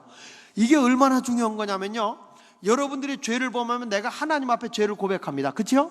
누구 이름으로? 예수 이름으로. 근데 천주교는 누구한테 고하죠? 신부님에게 고하죠. 여기가 기독교와 캐톨릭의 차이예요. 우리는 하나님이 내 신분을, 예수를 영접하는 순간에 신분을 바꿔버렸어요. 뭘로 바뀌었냐? 너는 제사장이다. 제사장으로 바뀌어버린 거예요. 그래서 우리를 만인제사장이라고 얘기하는 거예요. 그러니까 제사장으로 바뀌는 순간에 나는 하나님께 직고할 수 있는 특권을 받았어요. 그래서 내 죄를 하나님께 직접 고하는 거예요. 하나님, 이런 죄를 용서하여 주옵소서. 예수님의 이름으로 기도합니다. 아멘. 그러면 내 기도가 연락되는 거예요. 할렐루야. 그러니까 여러분이 지금 신분이 뭘로 바뀐 거예요? 예수 영접하는 순간에 신분이 제사장으로 바뀌는. 제사장도 그냥 제사장이 아니라 베드로전서 2장 9절에 보니까 우리는 그의 택한 족속이요, 그냥 여러분들은 왕 같은 제사장이야. 아이고, 여러분의 표정을 보고 누가 왕이라고 그러겠어? 왕은요, 엄청난 권세가 있습니다. 왕은 이렇게 하면 살리고 이렇게 하면 죽이는 거 아닙니까? 요즘에 대통령은 별로 힘이 없네요. 그런데 왕권이라고 하는 건 어마어마한 힘이 있는 거예요. 근데 하나님이 여러분을 왕 같은 제사장으로 삼아요. 왕 같은 제사장. 왕 같은 제사장. 그러니까 우리 주님이 이런 말인 거예요. 이 땅에서 매면, 하늘에서 매이고, 이 땅에서 풀면 하늘에서 풀린다. 엄청난 권세를 준 겁니다. 그걸 한 사람이 누구냐면 엘리야 같은 사람. 비가 안 오길 기도하니까 3년 6개월 동안 비가 안 오고, 비 오길 기도하니까 비가 왔지 않습니까? 천지를 움직인 사람이에요. 이게 어디서 온 권한이요? 왕권이요, 왕권이요. 여호수아 같은 사람도 어떤 사람입니까? 전쟁하다가 태양이 중천에 떴는데 태양아 멈춰라. 그래서 전쟁에서 했는데 원영국 씨가 쓴 그 성서 고고학이라는 책을 보니까 이 우주 과학자들이 과연 얼마 동안 이 지구가 그때 태양이 서 있었느냐, 그걸 조사를 했는데 과학자들이 조사 발표한 거 보니까 23시간 20분 서 있었다는 거예요. 23시간 20분이 서 있었고, 그 다음에 히스기야 왕 때 15도 각도 뒤로 물러간 게 40분이 서 있었다는 거예요. 40분이 뒤로 물러갔다는 거예요. 믿거나 말거나 하든. 그러니까 여러분, 우리가 볼 때 얼마나 이 권세가 있으면 태양아 머무르라, 멈춰라 그랬겠어요. 근데 진짜요, 여호수아가 전쟁에 승리해가지고 너무 기뻐가지고 태양아 다시 돌아라 그 말을 잃어버려서 아직까지 태양은 서 있습니다. 미안해서 지구가 돌고 있는 것 뿐이죠. 원래는 태양이 돌았습니다. 목사님이 어떻게 아십니까? 모르지, 나도 성경에 그렇게 나왔으니까 그러는 거죠. 여러분, 이것이요 아무나 할 수 있는 겁니까? 영권을 가져. 성경에 보니까 너희가 무엇을 내 이름으로 구하면 이루어준다 그랬습니다. 여러분은 왕권을 가지고 있습니다. 예수 이름으로 명하십시오. 하나님의 권세가 나타납니다. 지금까지는 너희가 내 이름으로 아무것도 구하지 아니했으나 무엇이니 내 이름으로 구하라, 그래야만 내가 이루리라. 그러니까 우리 예수 믿는 사람은 기죽고 살 필요가 없어요. 참새는 곧 죽어도 잭하고 죽어요. 개구리는 곧 죽어도 무슨 개구리가 개구라고 죽어요. 이 동네 웃기네. 개구리는요 떨면서 죽어요. 이렇게 죽을 때 떨면서 죽어요. 무슨 개구리가 개굴 그리고 죽어요. 예수 믿는 사람은요 아무리 누가 뭐래도 우리는 하늘의 왕권을 쥐고 있는 사람들이에요. 엄청난 권세를, 그러니까 예수 믿는 사람을 죽이고 학대하고 핍박해도 못 이기는 거예요. 왜? 하늘의 권세를 가지고 있기 때문에 그래요. 그래서 예수 믿는 사람은 아무것도 없어도 큰 소리 치고 산다니까. 왜? 다 내가 임대 준 거걸랑. 누가 몇십억짜리 아파트 산다고 뽐내거들랑 나는 월세 살아도 그러세요. 그거 내가 임대 준 거예요. 내가 지금 현찰이 없어서 못 뽑아주고 있을 뿐이지. 내가 현찰 생기면 다 그거. 왜냐면 우리 아버지 건데 뭐 어차피 놓고 갈 거 아니야. 그러니까 여러분 예수 믿는 사람이 절대 기죽고 살 필요가 없어요. 당당하게 사는 거예요. 뭐 맡긴 거 있냐? 그러면 당신은 예수 믿는 사람 왜 이렇게 큰 소리만 빵빵 지 개뿔도 없어가지고. 원래 개는 뿔이 없어. 예? 예수 믿는 사람은요 당당하게 살 필요가 있어요. 어깨 좀 쫙 펴고 전도로 갈 때도 아줌마 예수 믿고 천국 갑시다. 아저씨 뭐예요? 예수 믿고 천국 갑시다. 이렇게 당당해야 왕권이 있는 거지. 아저씨 뭐예요? 아니에요 여기저기 그냥 얼굴이 험상궂으니까 여기 에이 그만두자. 자꾸 우리 예수 믿는 사람은 어느 앞에 가도 그런 거야. 식사 기도해도 당당하게 예수 믿는 사람이 말이야 딱 기도하고 밥 먹으면 되는 거지. 눈치 살살 보고 말이야 안 할 수도 없고 할 수도 없고. 그러니까 하품 오는 척하고 맨 그리고 밥 먹고 앉았고. 어떻게 세상을 빛으로 이끕니까? 그런 신앙을 가지고. 우리는 이래 봐도 왕 같은 제사장입니다. 당당하게 사시기를 주의 이름으로 축원합니다. 나는 미국에 갔는데 말이야 이상하게 이미그레이션 하는 데서 목사 뭐 직업이 뭐냐 그래서 목사다 그랬더니 날들어 요한복음 3장 16절을 외우라는 거예요. 그래서 저 하도 기가 막혀가지고 그 했어요. 그랬더니 다니엘에 대해서 설명을 하래. 열받아 버리더라고. 그래서 제가 그랬어요. 혈기 부리면 안 되니까. 나는 한국 목사니까 내가 한국말로 할 테니까 알아들어라잉. 그러고 나서 다니엘에 대한 얘기를 했어요. 눈을 부라리면서. 그랬더니 낄낄낄 웃으면서 가래. 넌 내 말 알아들었냐? 그랬더니 뭔 말이 앉아있더라고. 아니 내가 미국에 못 가서 환장한 놈입니까? 거기 복음 전하러 가는데 뭘 그런 앉아가지고 뭐 그래. 그러길래 내가 자존심이 상해가지고 그랬더니 요즘에는 잘 들어보내 돼. 거기다 써놨나 봐. 이 인간은 특별 인간임 뭐 이렇게 썼나 봐. 응? 아니 예수 믿는 사람이 당당하게 살 필요가 있죠. 왜 이렇게 기죽어 살아요? 아니 집구석이라고 뭐 못 산다고 누가 뭐 보태줄 것도 아니고 못 살았다고 뭐라 그럴 것도 없어요. 인생은 얼마든지 역전돼요. 내 친구가 옛날에 되게 잘 살았어요. 상당히 잘 살았어요. 굉장히 잘 살았어요. 엄청나게 잘 살았어요. 근데 8년 전에 만나보니까 완전히 망했어요. 우리 집은 그때 역사적 가난의 사명을 띠고 이 땅에 태어났었어요. 근데 지금에 와서 보니까 신분상이나 모든 게 다 역전돼 있어요. 얘가 날 만나더니 그래요. 너 옛날에 그렇게 못 살았는데 되게 복 받았구나 그러더라고요. 나는 너 옛날에 그렇게 잘 살더니 완전 망했구나 그러더라고요. 완전히 바뀌었어요. 그래서 난 노래 가운데 제일 좋은 노래가 잘난 사람 잘난 대로 살고 못난 사람 못난 대로 산다. 야야야야야야야야. 나 그 노래가 너무 은혜스러워 그거. 난 그 노래 찬송가 부록에다 넣고 싶은데 이번에 새 찬송가 나온 거 보니까 안 들어갔더라고요. 응? 여러분 예수 믿는 사람이 아무것도 없다고 기죽고 살 필요가 없어. 우린 이래봐도 왕 같은 제사장이요. 예수 그리스도를 믿고 나면 나는 우리 주님을 영접하는 순간에 신분이 하나님의 자녀만 되는 게 아닙니다. 왕 같은 제사장까지 되는 거예요. 뭐 높은 사람 왔다 뭐 왔다 아이고 국회의원 왔다 대통령 왔다 기죽을 거 없어요. 내 손 안에 있어이다. 강동탕. 여러분 뭐 내가 표 하나로 붙일 수도 있고 떨어질 수 있는 거 아닙니까? 제가 아는 목사님 한 분은요 서울역에 그전에 오래전이죠. 이분이 상해군인이요. 고영봉 목사님이라고. 근데 이분이 보니까 이 서울역에 태극기가 거꾸로 달려있더래요. 이게 실수한 거죠. 화가 나가지고 이분이 상해군이니까 역전에 들어가서 역장 앞에 난리를 친 거예요. 서울역에 말이야 태극기도 못하냐고 말이야. 막 야단치니까 이분이 굉장히 높은 사람인지 알고 대개 태극기가 거꾸로 달렸어요. 좀 잘 닿아서 이리고 가잖아요. 이분은 막 호통을 막 치니까 막 파랗게 질려가지고 죄송합니다, 바로 지정하겠습니다, 바로 합니다, 똑바로 하라오. 그리고 나오니까 죄송하지만 누구십니까? 그런데 목사요. 그럴 수가 있어야지. 내가 누구냐면 말이야 대통령도 붙였다 떨어뜨렸다 할 수 있는 사람이, 알았어? 그리고 그냥 생각하는 틈에 도망갔대.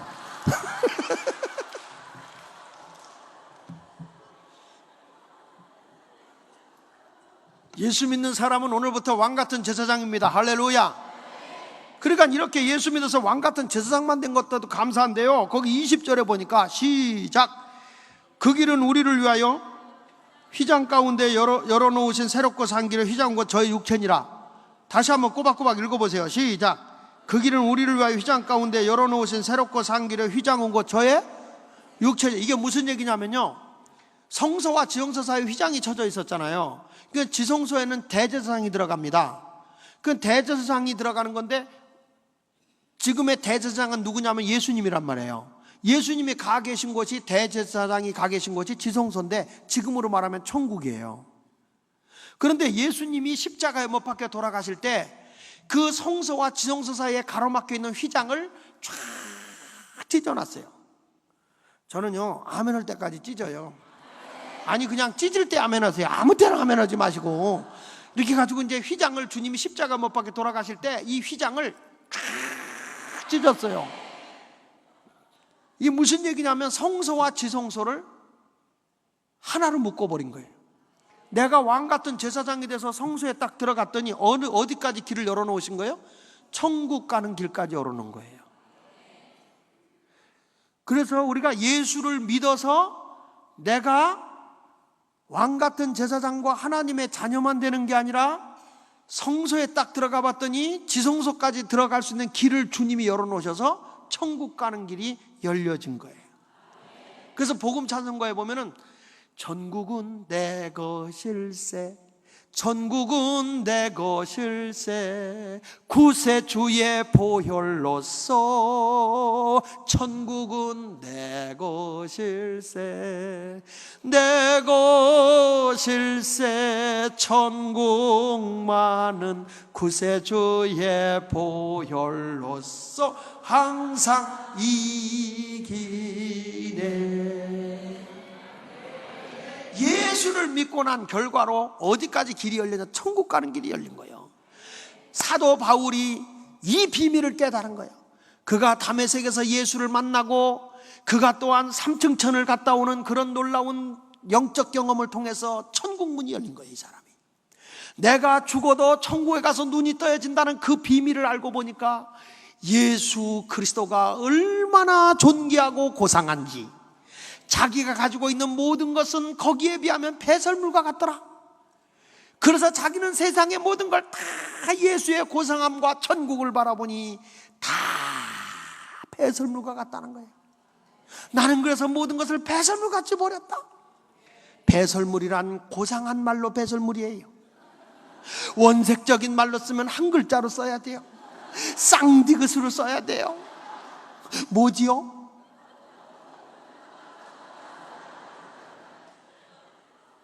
그런데 우리는 그걸 복이라고 끌어안고 앉았어. 그걸 가리켜 똥차 교인이라 그렇게 얘기하는 거예요. 여러분, 우리도 오늘 이 시간에 내 눈에 딱 보이는 게 천국이 보여요. 천국. 할렐루야.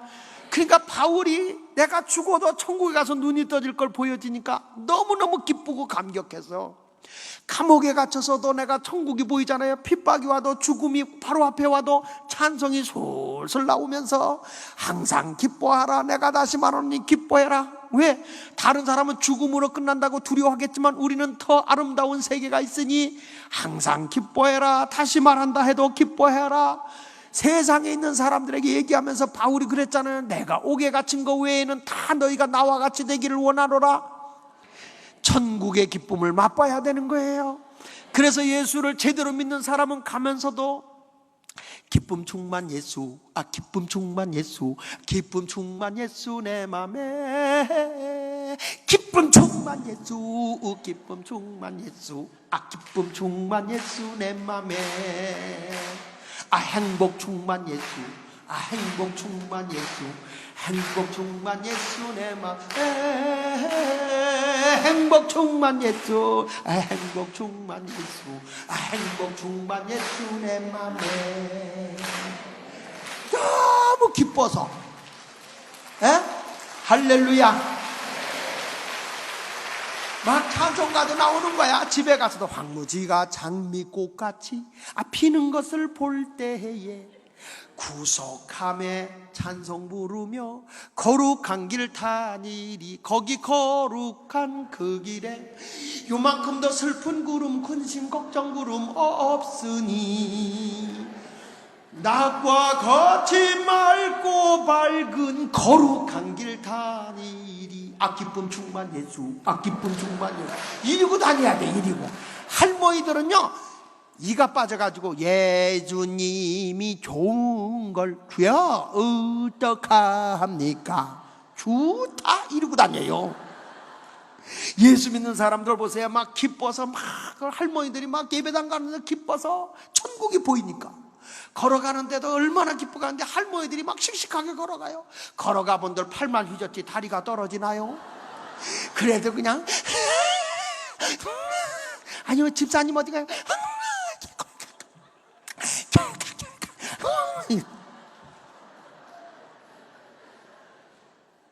정말 그러니까 여러분 이 예수 믿는 게 천국의 기쁨과 감격 속에서 기쁨으로 믿는 거예요. 감격이 있어야 되는 거예요. 어떻게 예수를 오래 믿어도 기쁨도 없고 그날이 오면서 교회 오면서도 꼭 초상집에 오는 것 같이 에고 어디가 교회 간다 아이고 그럼에도 교회 오는 걸 보면 기적이요. 여러분 이렇게 예수 믿는 사람은 왕 같은 제사장입니다. 그래서 여기 성경에 보니까 이런 얘기인 거예요. 이 은혜의 법으로는 의롭다함을 얻고 의롭다운 나에게 생명을 얻어서 어디 가는 길이 열려진 거예요? 천국 가는 길이 열려진 거예요. 누구의 은혜로? 예수 그리스도의 권세로. 믿습니까? 그러니까 예수를 믿으면 내가 예수 믿어서 내 신분이 살아있을 때는 하나님의 자녀요 왕 같은 제사장일 뿐만 아니라 어디까지? 천국까지 가는 길이 활짝 눈 딱 감아서 죽어도 천국 거고 보이는 그런 생활을 해야지. 예수 믿으면서 와가지고 주여 교회 올 때는 천국이 보이듯 천국 갈 것 같은데 문 열고 나가면 안 갈 것 같습니다. 아이고 난 그거 보면 참 신통망통 꼬부랑통해.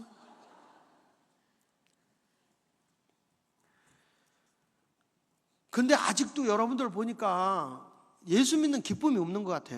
로마서 8장으로 와서 이제 결론 냅시다. 이제 끝냅시다. 8장 1절에 그러므로 이제 그리스도 예수 안에 있는 자에게는 결코 정죄함이 없다. 2절 크게 읽으세요. 시작. 이는 그리스도 예수 안에 있는 생명의 성령의 법이 죄와 사망에서 너를 해방했다. 자 이거죠. 율법으로는 죄를 알게 하고 죄의 삭은 사망이고 사망은 지옥 가게 됐는데 은혜의 법으로 예수 그리스도의 은혜의 법으로 십자가의 구속의 은혜로 죄인이 의인이 됐어. 그렇죠? 의롭다함을 얻고 그 다음에 사망이 있는 사람이 영생을 얻었어. 그래서 내가 어디 가게 됐어요?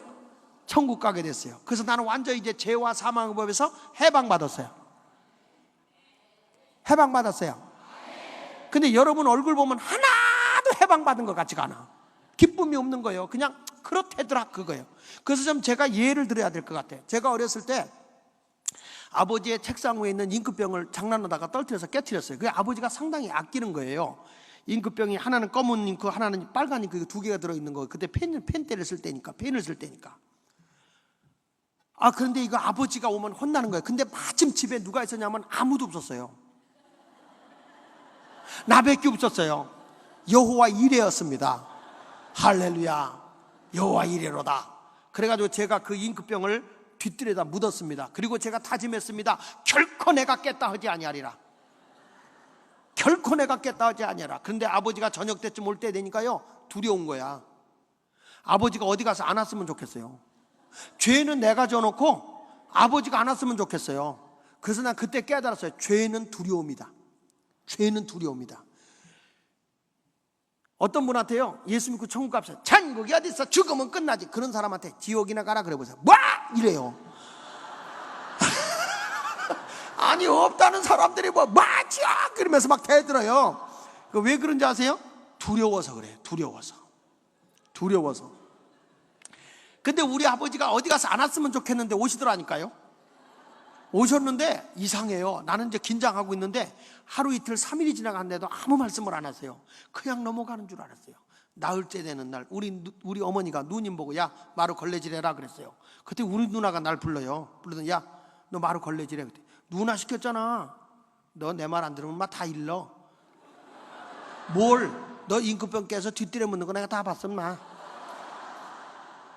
그 아버지가 워낙 무서웠기 때문에 알았어 누나 제발 일르지 마. 난 그때부터 죄의 종이 되는 거야. 그래가지고 걸레질을 내가 하는 거예요. 마당 쓸어라 누나 시키면 다 나한테 오는 거야. 제가 그때 누나의 등살에 키가 이렇게 자라다 마른 거예요. 근데요 한 달 동안 하는데 점점 일이 많아지는 거야. 못 견디겠어. 차라리 아버지한테 가서 한 대 얻어 터지는 게 속편하겠어. 제가 찾아갔어요. 아버지한테 가서 아버지 사실은 제가요 아버지 임금병 이렇게 이만저만해서 떨어뜨려서 깨뜨렸어요. 아버지 용서해 주세요 했더니 우리 아버지 좀 보세요. 깔깔깔깔 웃으시면서 이놈아 진작 가서 얘기하지. 그것 때문에 누나한테 그렇게 끌려다니면서 고생하냐? 그런 거예요. 아버지가 다 보고 계셨어요. 니님이 얼마나 견디는가 봤던 거야. 그러더니 아버지가 하는 말씀이 다음부터는 아버지 책상에 너 근다리지 마. 어? 알았지? 네 나가노라. 너무 쉽게 용서해 주는 거야. 값 없이 용서해 주는 거예요. 그래서 내가 했다가 아버지 용서해 준 거예요? 그러면 이놈아 내가 널 죽이냐? 감사합니다. 나갔어요. 오 자유, 오 자유, 나는 자유 얻었네. 얼마나 기쁜지. 한편 우리 누님은 그것도 모르고 야 마당 쓸어. 누나가 해. 너 내 말 안 들으면 아버지한테 일르든지 찔르든지 마음대로 해. 오 자유, 오 자유, 나는 너 이놈의 새끼 진짜 잃는다. 누나도 염체 좀 있어라. 그 정도 부려먹었으면 좀 미안한 줄 알아. 그렇게 동생을 괴롭히냐? 지난달에 한갑잔치 했어요.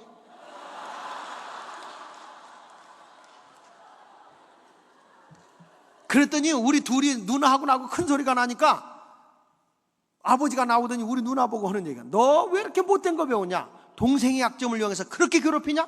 너 앞으로 동생만 너 아주 일 시키는 거 보면 다리 몽둥이 부질러 놓는다.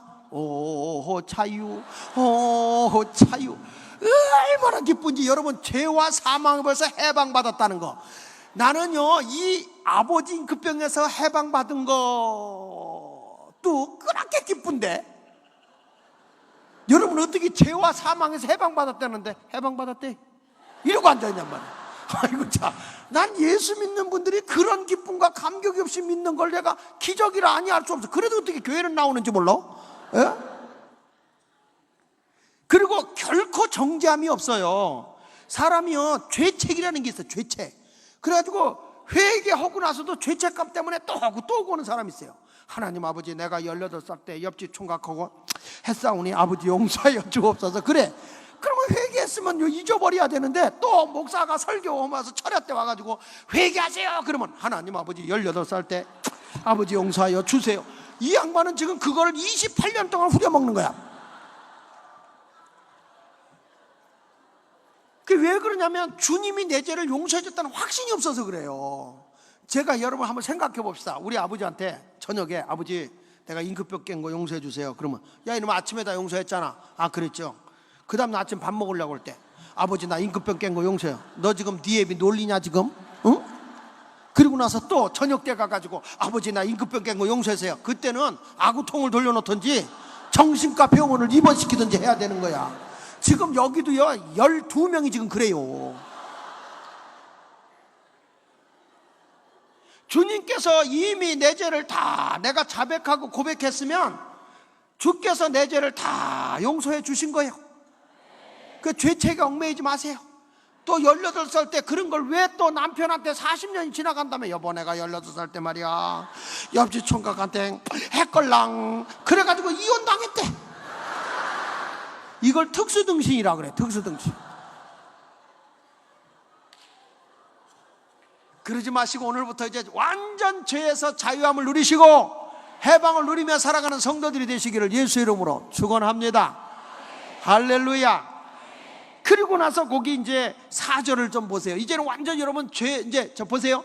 율법으로는 죄를 알고 죄의 삭은 사망이고 사망의 건 지옥입니다. 근데 내가 은혜의 법으로 죄에서 의인이 됐고 의인이 된 내가 이제는 영생을 얻어서 천국 가게 됐습니다. 할렐루야. 죄와 사망에서 해방받은 거 믿으시면 아멘 하세요. 천국은 여러분의 것입니다. 믿음을 가지고 사세요. 그러니까 또 우리들이 답답하게 또 뭔가니 천국만 가면 됐지 뭐. 그리고 가만히 있어. 안 된단 말이에요. 그래서 거기 4절에 이런 말씀을 준 거 2분만 더 할게요. 시작. 육신을 쫓지 않고 그 영을 쫓아 행하는 우리에게 율법의 요구를 이루어. 이게 뭐냐면 성령의 법이요. 성령의 법. 이게 뭐냐면은 내가 예수 그리스도를 믿어서 은혜를 받았잖아요. 구원받아 천국 가게 됐잖아요. 그러면 이 땅에서 내가 천국 생활을 해야 되는 거예요.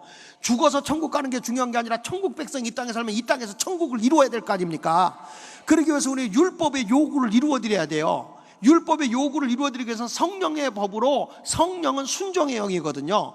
그래서 내가 율법의 요구를 이루기 위해서 성령의 힘으로다가 순종을 하게 돼요. 율법의 요구를 이루기 위해서 순종을 하게 돼. 내 힘으로는 율법을 못 지켜도 성령님이 나와 함께 하시면 율법을 지킬 능력이 와져요. 그래서 순종을 하게 되면 뭐가 오느냐? 복이 온단 말이에요. 그 복을 뭐라고 그럽니까? 상급이라 하는 거예요. 상급. 그래서 땅의 복은 애프터 서비스예요. 무엇을 먹을까 마실까 입을까 염려할 필요가 없어요. 그거는 따라오는 거예요. 그의 나라와 그의 의를 구하면 애프터 서비스로 오는 거예요. 아멘입니까? 그러니까 우리가 성령의 법을 받고 순종하면 그렇게 온다고. 자, 여러분, 내가 자동차를 샀는데 AS가 10년 해준대요. 하나는 5년 해준대요. 어느 거 살래요? 10년짜리 사겠죠? 그런데 10년짜리를 샀더니요, 타는 날보다 공장에 들어가는 날이 많아요. 근데 5년짜리는 한 번도 고장이 안 나요. 어느 거 살래요? 이거 봐. 이 할렐루야 교회도 이랬다 저랬다 하는 것 좀 맞아. 금방 10년, 금방 5년으로 바뀌어요. 왜 제가 이렇게 여러분에게 질문했냐면은 본질을 안 보고 비본질적인 걸 보았기 때문에 그래요. 비본질적인 걸 보니까 흔들리는 거예요. 우리 주님도 그거예요. 무엇을 먹을까 입을까 마실까가 본질이 아니라는 거예요. 그의 나라와 그의 의를 구하면 그것은 따라온다는 거예요. 어떤 사람은 교회 다닐 때 복 받으려고 교회 온다는 사람이 복을 못 받으면 교회를 등지는 거예요. 어떤 사람은 병 나려고 교회 왔는데 병이 안 났다 그러면 예수를 등지는 거예요. 왜 그러죠? 예수 그리스도를 믿으면 나머지는 따라오는 것이지 그것이 목적이 돼서는 안 된단 말이에요. 그래서 우리는 결혼을 할 때도 그 사람을 사랑해야지 그 사람이 가진 것을 사랑하면 실패하는 거예요. 왜냐하면 그 사람이 가진 것은 있다가도 없을 수 있는 거거든요. 예쁜 걸 보고 결혼한다? 너무 그러지 마세요. 어떤 분이 책에 나왔는데 그러더라고. 아무리 예쁜 사람하고 결혼해도 두 사람이 딱 결혼식을 올리고 나면 3개월 내로 그냥 의무적으로 산대요. 이쁜 게 안 보인대요. 근데 4개월 동안 이쁘게 보이는 사람이 있대요. 이 사람은 미친놈이래요.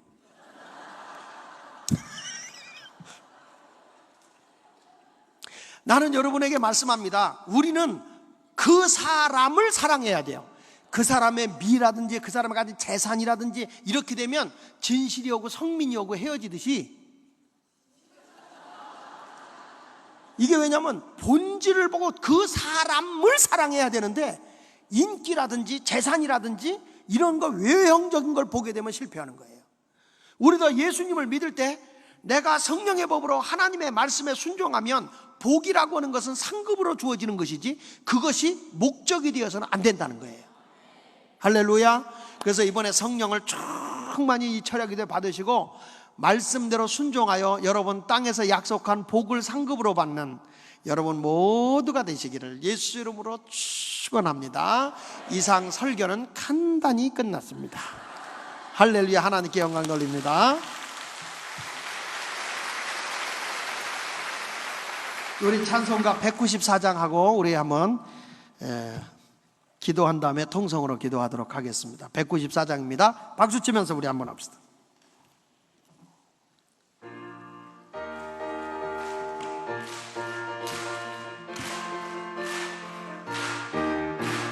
우리를 죄에서 구하시려 주 예수 십자가 지셨으니 기쁘게 부르세요. 나 구원 얻었네. 할렐루야. 찬송하세 찬송하세. 주님 나를 구하셨네. 할렐루야. 찬송하세 찬송하세. 주가 구원하셨네. 우리를 주께서 구했으니 이전에 행하던 악한 일과 주하고도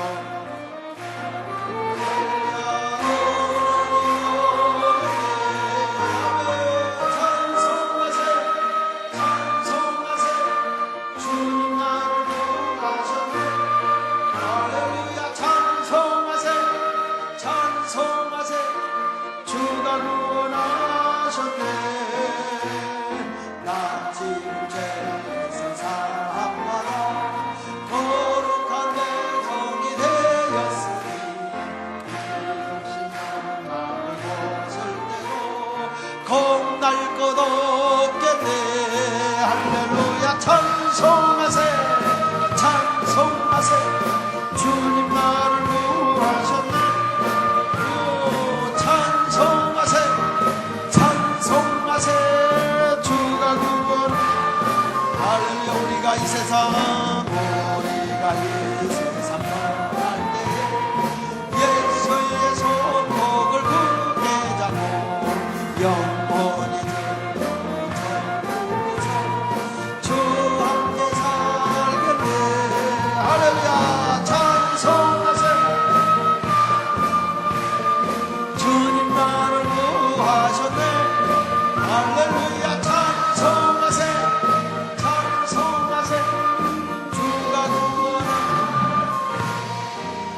할렐루야. 우리 가슴에다 손을 대시고요. 아픈 분이 있으면 아픈 곳에 손을 대십시오. 제가 이번에 마우이라고는 하와이 마우이에 가서 집회를 하는데 한 분이 구강암에 걸렸어요. 가지고 이만큼 나와 있었는데 제가 봐도 정말 뭐더라고요. 그래서 거기 아픈 데서 손을 대고 예수 이름으로 기도했는데 그 시간에 이게 쑥 들어가 버렸어요. 하나님의 역사는요, 우리가 이 시간에도 믿음으로 기도받는 자에게 하나님은 역사하십니다. 여러분의 손은 주님의 피 묻은 안수하는 손으로 받아들이시기 바랍니다. 기도합니다. 가슴에다 손을 대고 아픈 곳이 있으면 아픈 곳에 손을 대십시오. 제가 여러분을 위해서 예수 이름으로 기도하겠습니다. 여러분은 시시한 분이 아닙니다. 내가 율법으로는 죄인이었지만 이제는 은혜의 법으로 이제는 죄에서 완전히 의로워졌고 사망에서 벗어나 영생을 얻었습니다. 천국 사람입니다. 왕같은 제사장입니다.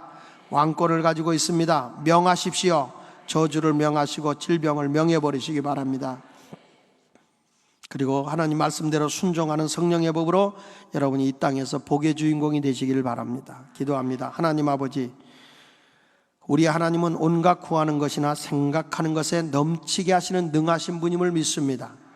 오늘 이 철야기도에 우리가 구하는 것 있습니다.